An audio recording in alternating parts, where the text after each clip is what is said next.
Then let's use a Spring Initializr. And once we open this start.spring.io as a Spring Initializr, then here we have to give the appropriate settings, and also we have to add the dependencies to start a Spring Boot project. So project type is Maven and the language is Java, and a Spring Boot version I'm using 4.0.6, and project metadata. So in this, what's this group?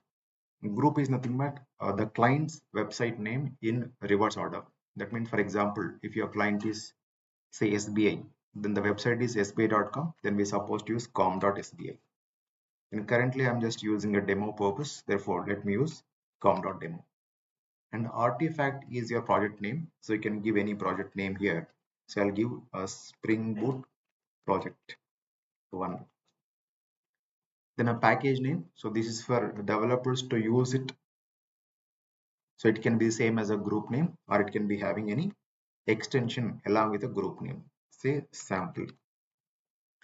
And a packaging, jar for Java archive and var for web archive, so let it's jar packaging. Configuration, we can use application.properties or we can use application.yaml. So let it be application.property itself with a properties configuration. Then Java version, I'm using 17. Then for any Spring Boot project which is interacting with the database, we need to add the basic dependencies.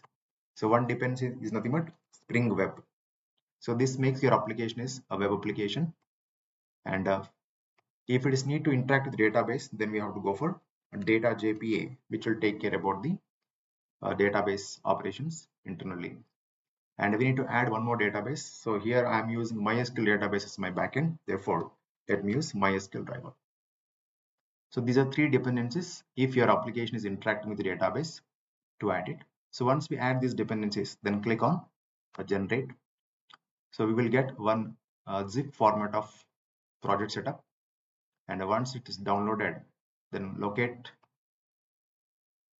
and go to that location and extract your project with any of these extracting tools. So once we go for extraction, then we have a project here. Now we can open this with any of the IDEs. So I'm choosing Eclipse here, and go to file, and you can open project from file system. Option number 1, you can open by using import. Both are same. So let me open projects from file system, and here import source, I'm clicking on this directory, and which will ask us to locate where is the project. So here is my project, so SB project 1, and if I open it internally, again I have a folder name called as SD project 1. If I open further, so here I am seeing this SRC. So which is a parent folder of this SRC? So here is a parent folder of this SRC, SD project 1. Then select the folder. Select the folder and click on this select folder. And once you select, you can see the same project name here as a folder. Then click on Maven, where import as Maven also the same approach. Click finish. Then the Maven will load all the required dependencies into your project, so where your system should have internet enabled. And once the Maven is done with its configuration process, then you will find all the dependencies were added into the project, and we can go for performing the CRUD operations. So let me expand to cross verify. So this is Spring Boot project structure. So in this pom.xml, project object model.xml, we can cross verify the required dependencies were added or not.